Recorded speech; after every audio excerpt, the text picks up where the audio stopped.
Welcome everyone to our parent talk today. I am Caitlin Tollison, licensed clinical social worker. I serve as the Vice President of Mental Health Supports for communities and schools of Greater Tarrant County. And I'm thrilled to be able to join you guys and deliver content virtually. You know, like everything that we do, we want it to be helpful and beneficial. And so I hope that today's talk is.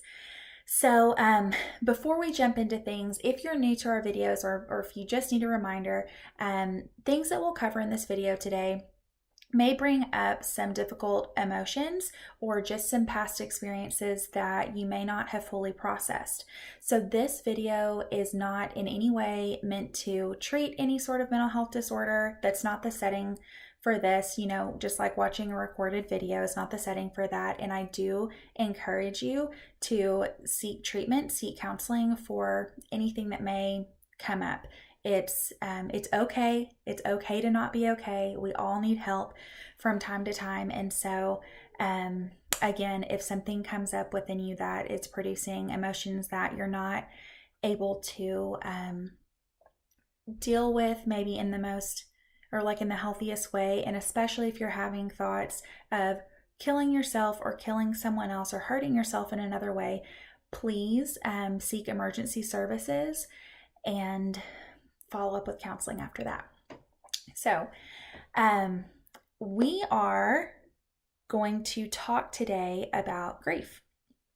And I know that it's like kind of like, oh, wah, wah. That's not a topic really that we like to talk about, but that's exactly why I felt like it was important to shed some light on. And you know, grief, I think there are probably a lot of theories about why we don't talk about it, and everybody has their different opinions, I'm sure. But one thing, or I'm going to give you several things, but one reason that I think that maybe we don't talk about it beyond it being uncomfortable. I know that before in videos, I've been really transparent in saying I don't like grief. I don't know if anybody likes it, but I don't like to grieve around other people. I don't like, a lot of times my grief comes out in like crying, and I don't like to do that. I am a very private griever, and I don't think I'm alone in that. And so because it's uncomfortable, because this is typically something that we like to do alone, it makes it even harder to talk about. And right now, when, you know, still in the midst of the coronavirus, where people are getting sick and people are dying, but even more than that, when you are more and more isolated, we have many students that, whether it be a kindergarten graduation or you are graduating from high school or college, missing out on celebrations, or even just your typical getting to celebrate with your friends, like the end of the school year for our students. Those are things that are going to be grieved. And so I think that it's important that we talk about it, because if these feelings are coming up for you and you're experiencing grief, we at Communities and Schools, we want you to know that you're not alone. And that's okay if you are, and there's help for that. So that's what we're going to cover today. So we can jump right in. I like to, whether it's here in a talk with you guys or if I'm meeting with a student or a family for counseling, I like to establish some baselines first so we can all know what we're talking about. So even though grief is a really common word, and when I say common, I mean that I don't think that I would be able to find many people that have never heard of that word before. They're like, grief, that's a new word for me. I have no idea what that means. But again, because we don't talk about it, because it is still a little bit taboo, we may have a lot of different definitions for this word. And so what I'm going to give you today isn't like an official definition, but I'm going to set this baseline for kind of how we're going to not only address, but approach grief today. So the first thing to know is that grief is a normal, natural emotion. Okay? It's normal. Everybody experiences grief from time to time. That's normal. It happens. So just like you may have times when hopefully a lot of times when you feel happy, and you feel sad, or you feel excited or scared or frustrated or embarrassed. All of those things are normal, natural emotions. So, so is grief. Grief is something that is everyone goes through. And you experience grief at the loss or a change of something or someone. Okay? And we all experience grief in different ways. And I think that is another reason why we don't like to talk about it outside of the four walls, or now computer screen, like the four sides, I guess, of a therapist's office, because it's uncomfortable. It's really uncomfortable. And so we don't need to let it stay there, because it's normal and natural. This should be something that we're okay with talking about. And I'm not suggesting that we go like to the far other end of the spectrum, right? And it's like that's all we can talk about, but it's something that it's okay to bring up. And so if you're in that place right now, if you've experienced maybe a death or related or not related to the coronavirus, I know that there are people dying, but even more than that, not that that's not enough, but even more than that, we also have people that are dying because of other, natural or non-natural causes, but we're not able to maybe experience our last days, or experience our last days with someone that's dying like we would be able to in the past. My stepdad died, let's see, it'll be almost 4 years ago, coming up on that. And we got to be in the hospital with him. That was something that, even though I didn't love that it was happening, that I still hold. And even though it was incredibly difficult, that was something that was almost like cathartic and healing for us to getting to be there with him in that moment. And I'm not suggesting that is the only way. Like if someone you love is dying, that you have to be there with them, because unfortunately we're not all in that place, or maybe that's not something you want, and that's okay. But what I'm saying, I bring this all up to say that if that's something that you want, you may not get that opportunity right now. And so we have these things where our grief is, because again of the coronavirus, where it's almost compounded. So we can have something that's really difficult, like someone dying, like missing out on almost like a huge, not just celebration, but like almost like an award, an achievement, something such as graduation, something even as simple as, you made plans. Maybe you had a vacation coming up, and you're not going to be able to go on that vacation anymore. Or heck, as simple as maybe I really wanted to go to the park with my friends, and I'm not able to because I don't feel safe doing that. That's something that, even something as little as that someone can experience some grief over. Now, there is such thing as complicated grief, and we're not really going to go there, because again, this isn't the setting in a talk like this to really provide treatment for those issues. If you're experiencing complicated grief, then that is something that you need to seek counseling for, and to help you process through and not move past the grief, but not let it keep you stuck.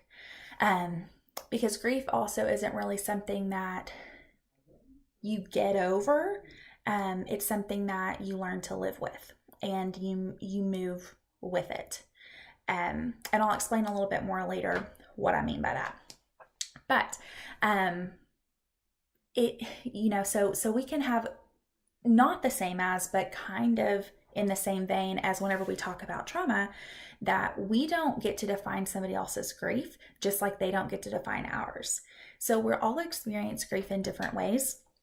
And it can be something where maybe someone else on the outside looking in sees it as really small, but to us it's big. That's okay, because it's your experience. And so it's something that you've lost, or whether that be an experience or a person, like whether someone has died, it's not it's not insignificant. If you're experiencing grief because of something like that, you are validated in feeling that. That's okay.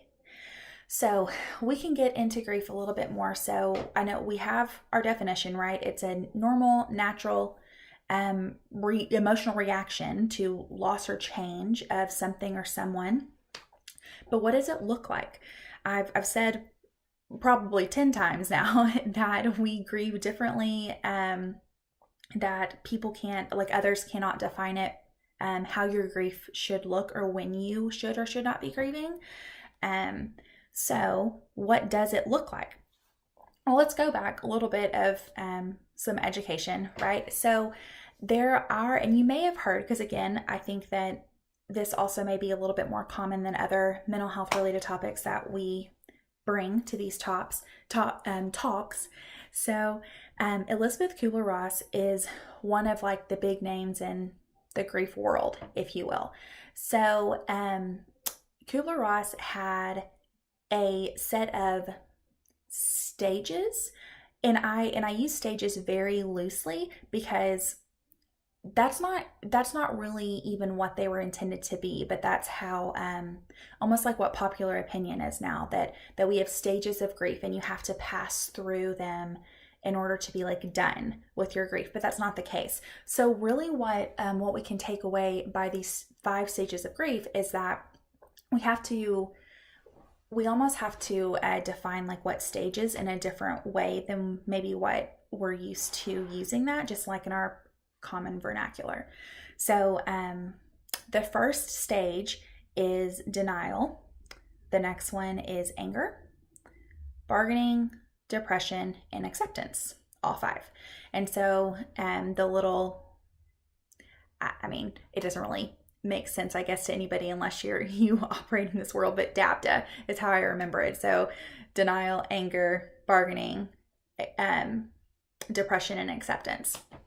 So again, when I'm saying stages, it's not meant to mean that you have to first experience denial and then you're going to move through the anger, and once you're done with that, then you'll bargain. That's not how that works.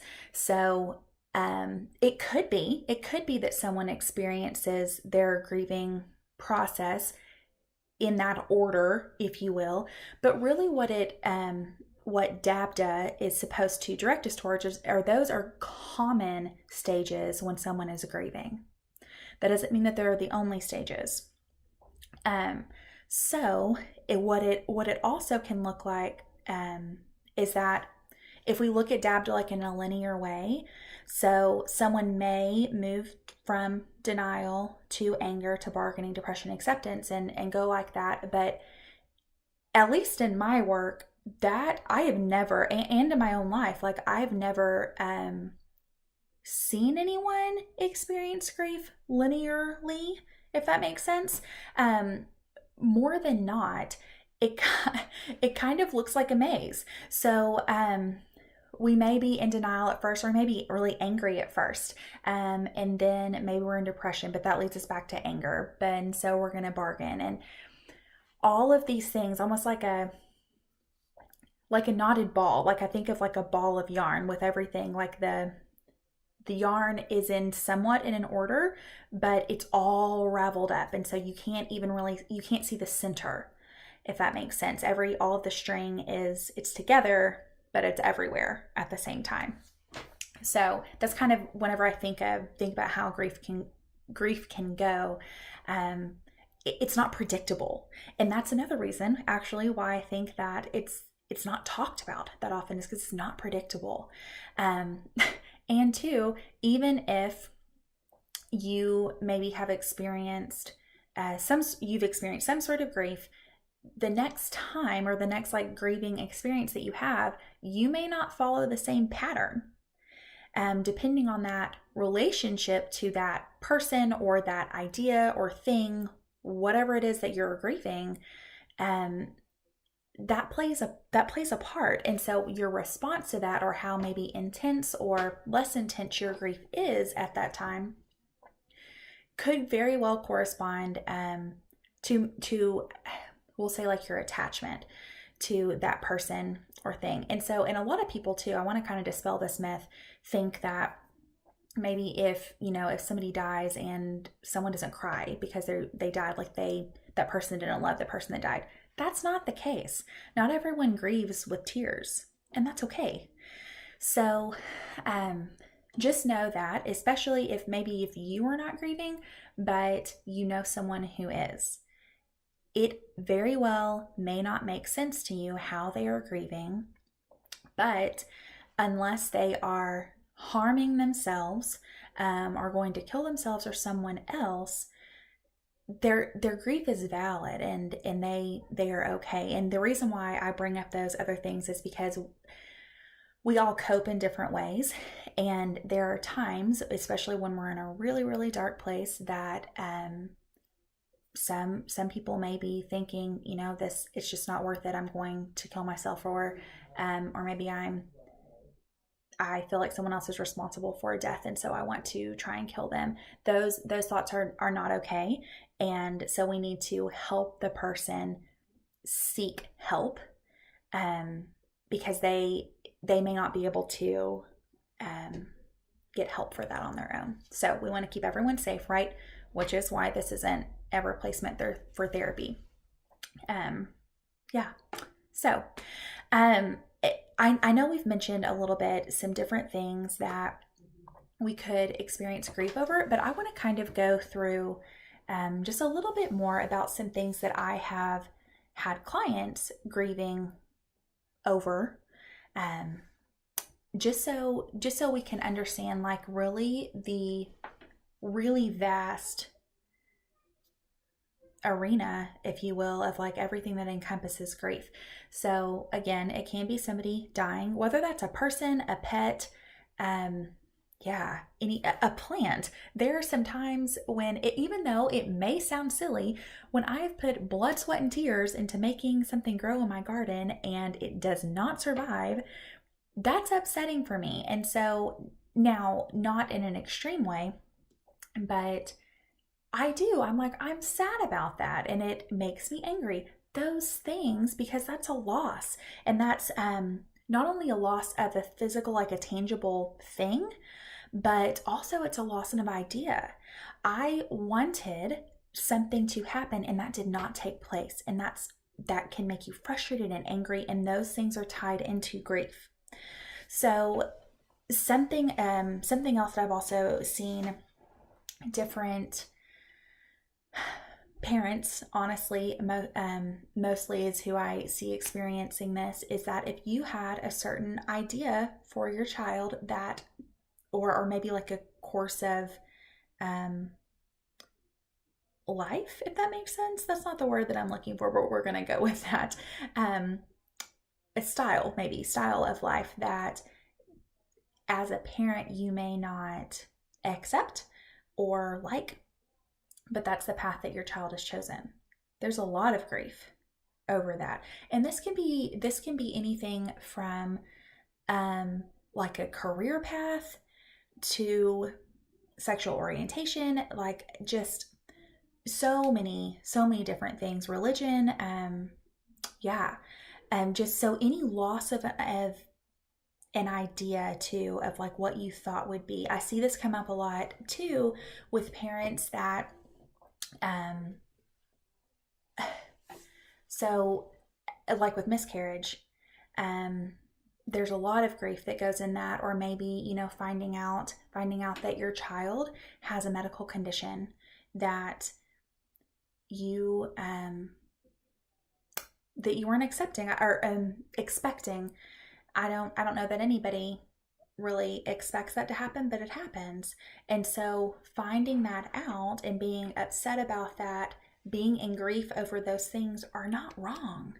That's okay to experience grief over any of those things. So again, over like students, whenever they have to move, or maybe because this happens a lot with our students, is that they're kicked out of their friend group and they've lost, especially if they're a teenager, because their friends define so much of who they see themselves as. Our students experience grief over that.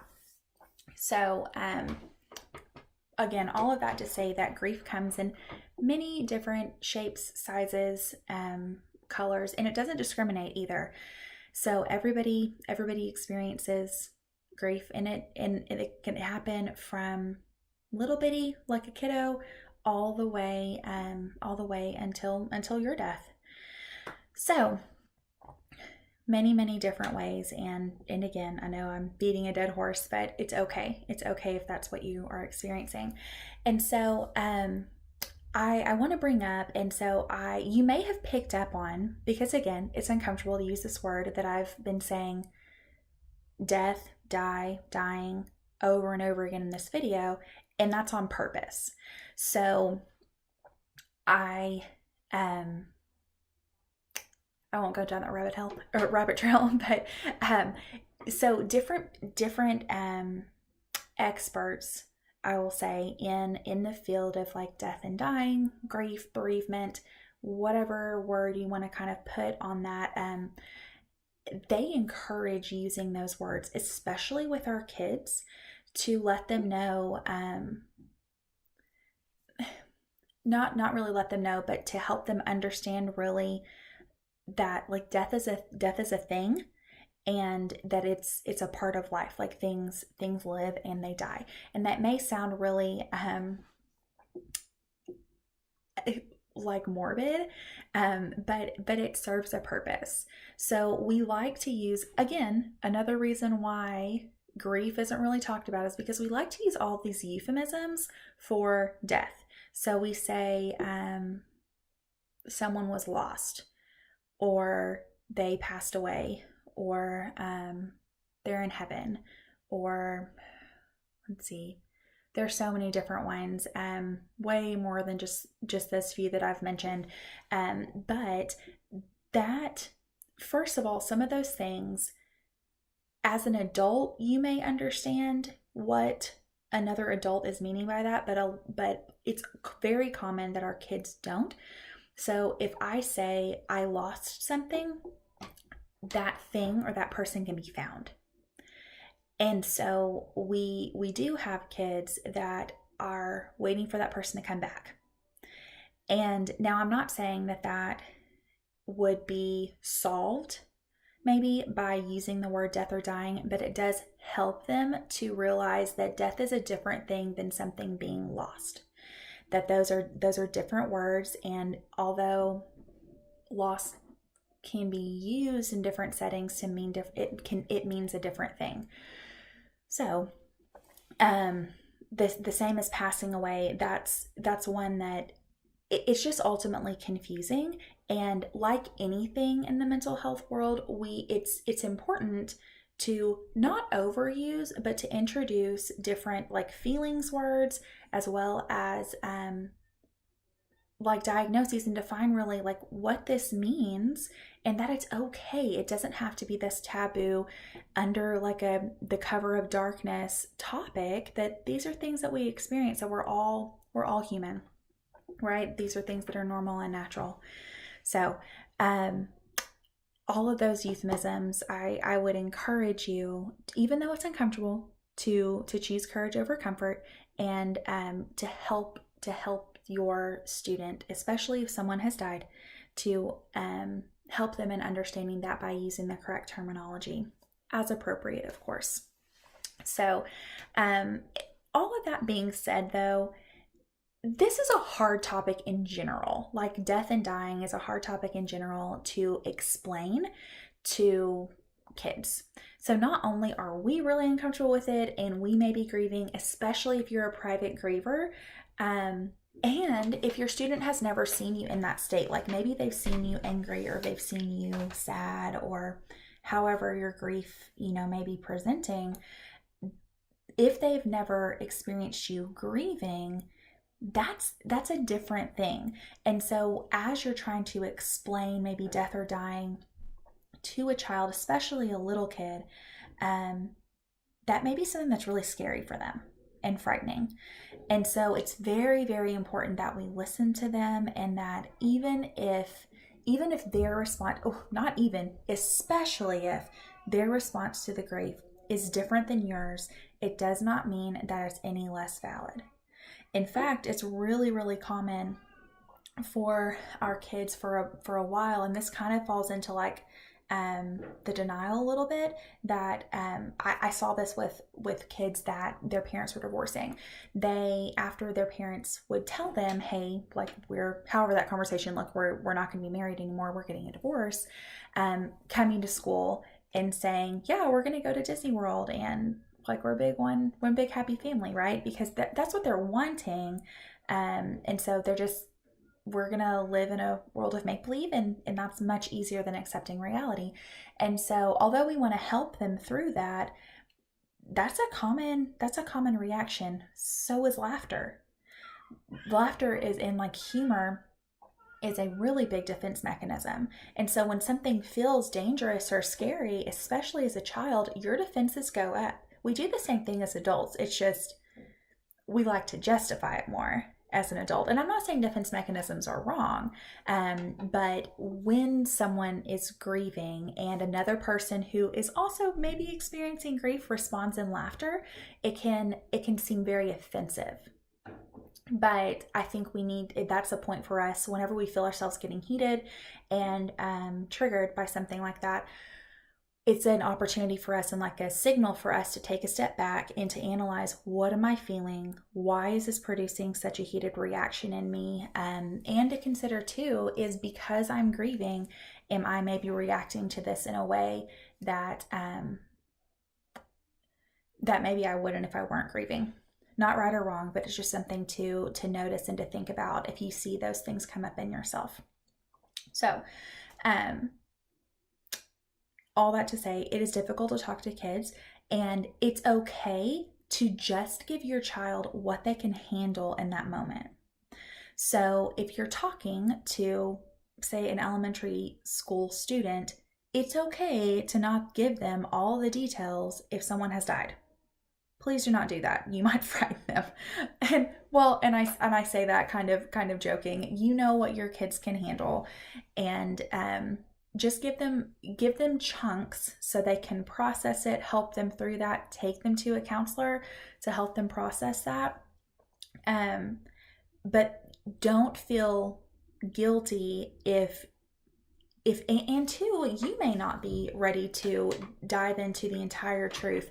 Now, I will say use that last bit sparingly. You don't want to rob someone of their experience and their ability to grieve the loss or change, like going through that the grieving process. You don't want to rob them of that opportunity, because it's going to come. They will find out what is going on, or that someone has died. It just may not be in that moment. So all that to say, it's okay to be really, and encouraged to be very thoughtful and diplomatic and appropriately vague in the situations. That's okay. Now I'm not saying lie to them either, because that can very easily backfire. But it's okay to give them small chunks and in ways and language that they will understand. And so, which means that you may have to kind of define some terms for them and help them understand what they may be feeling, as well as the appropriate facts that they can hold on to. Anyway, hopefully that makes sense. It's another reason why we don't talk about it a lot, right? Because each situation is really different, and yeah, it's hard. It's a hard topic all around. So again, what does more of this look like? Especially so in your kids, a lot of irritability. So we see that a lot. Irritability and boredom come up a lot for like kids and adolescents whenever they feel depressed. And they may express it as like, and not just kids. I can definitely see this in myself as well. And it's a signal of like, oh, I need to step back and analyze how I'm feeling, is like being really irritable and snapping or yelling or, any of those things, irritability. But in addition to that, that can be something that how we're expressing our grief, as well as sadness, crying, anger, laughing. That happens, like that humor. That not only is it a defense mechanism, but it also can be really like healing and therapeutic in itself to be able to, even though something may be very difficult and sad or upsetting or whatever, however we're defining that moment, whatever is causing us to experience that grief, we can also still find the joy. And there are people that that's how they process, and that's very important for them. And so we don't want to discount that either. Things I'm trying to think of, confusion, especially if you're little, or maybe if especially a death, or honestly, like the coronavirus, right? So I did not see it coming, and I don't think I'm alone in that. And so when all this happens, like, whoa, what is going on? And so grief also can present like as confusion as a part of it, and not the entire time. So it doesn't mean that, I'm presenting as very angry with my grief right now, and so that's how I'm going to experience this. I'm just going to be very angry. No, remember back to grief not being linear. So we go through these different things, those stages, remember, as the ball of yarn. So it's connected, but it may not make sense. We can't see the center of it. It's all wrapped up, and we may seem like we're going here, there, and everywhere instead of just straight across, or even as what's traditionally like we like to think about it and like box it in like that, right? As stages. Anyway, I like, well, okay, before we go through that, one more thing on processing grief. So you may not process through through your grief as quickly as someone else, or vice versa. And this can be very frustrating. Again, I would help a lot of the families that had like that I would see that were going through divorce understand this, that the person that wanted the divorce, they're going to go through their grieving process before and in different ways than the partner that maybe doesn't know or isn't ready to address that the marriage is over.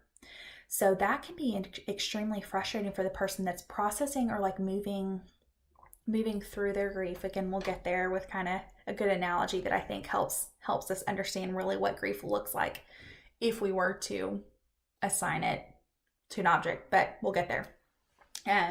So anyway, that can be very frustrating to someone that's moving through their grief more quickly. But think about that, and it doesn't just happen with divorce, right? So this can happen really with anything.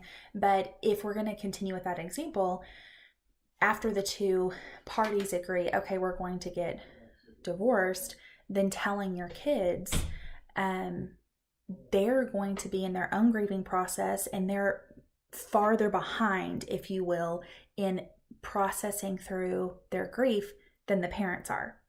So, and this again can happen with anything. So it's not just, sometimes we see grief, it's the same situation, but people find out about it at different times. And so that causes like a lag in the grieving processes. But also, I think about like a car accident or school shooting or something like that.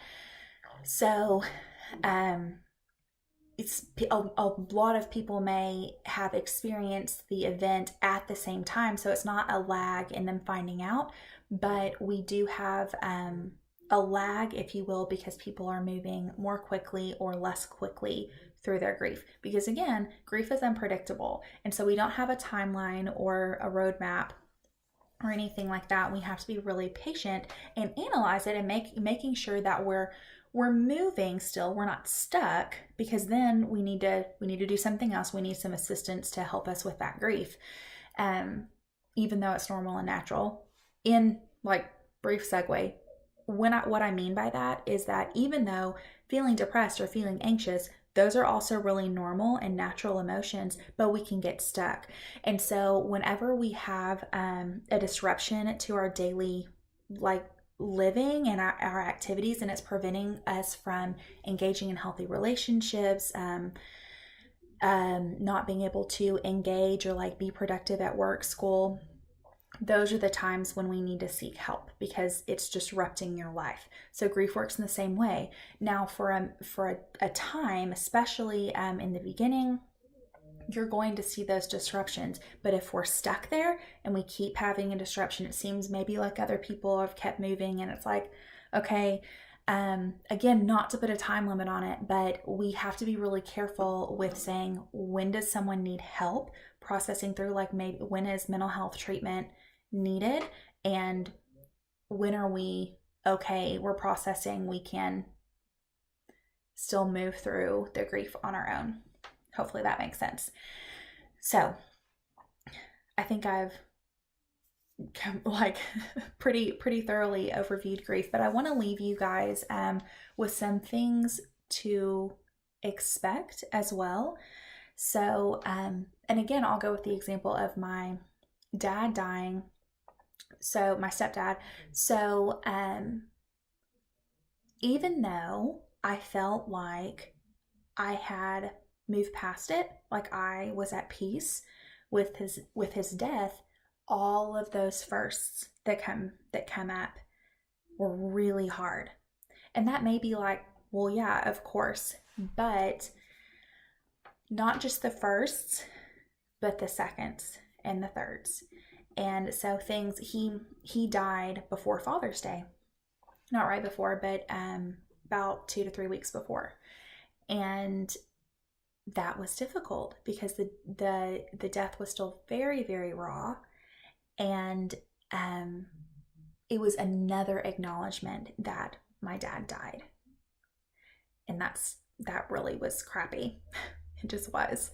So, but the same thing is going to happen with anniversaries of things, different seasons in your life. He was a basketball coach. And so things that we may not expect, like that is, things about the person that we may not expect to come up, like, well, it's not any particular holiday. Like, why are you sad about this person dying, or why are you experiencing grief? Because again, it's not predictable. And so we may have memories or connections with someone that we may not even realize that we had until now we're experiencing grief all over again because a certain day came up or a certain memory or something, and we have a reaction and we may not even be sure where it comes from. And so we need to recognize those things as, okay, I may be experiencing a part of my grief again, and let that be okay, and experience that, process through it, and be able to carry that with us in a healthy way. So also, so not just particular holidays we might think of as like Christmas is one that comes up. It's the most wonderful time of the year, not necessarily for those that have experienced a fairly recent death. But I think that because of the coronavirus, next year's graduation time may be really difficult for this year's seniors. And we need to understand that and almost, especially as professionals in the field, expect that and be really sensitive to, maybe you're experiencing a lot of anger as 1 year post graduation from high school, because that was an experience that you may feel like was robbed from you. Your last times with your friends that you didn't get, those things are going to come up. And so it may not, again, all of that to say, it may not be something that we expect. It may not be something that you expect, but grief kind of likes to rear its ugly head when we least expect it. So things can flare up. And so I will leave you, there's different resources and stuff. We can talk about that at the very end. But I want to, before we move on from kind of explaining it and considering and processing what it looks like, I heard, and so this isn't mine, I'm using this from another conference that I was a part of this year that I heard this explanation. It was so good, and you may be familiar with it. So, if we think about grief as a ball and our lives, or our brains maybe, as a box, the box at first didn't have anything in it.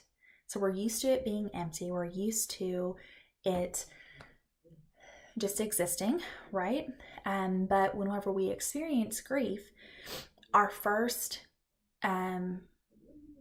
experiences, our first like ability to process through those as we're moving through that, the ball is really big. And so it easily hits the sides of the box as it's moving around and as we're moving through our lives. Over time, as we process, the ball gets smaller and smaller and smaller. So that doesn't mean that the ball stays in the middle of the box. There are going to be times when it unexpectedly hits a side and that grief comes up all over again. But it does get smaller. And so that's why a couple of times I've mentioned we don't like get over grief. It's something that's there, but the ball gets smaller.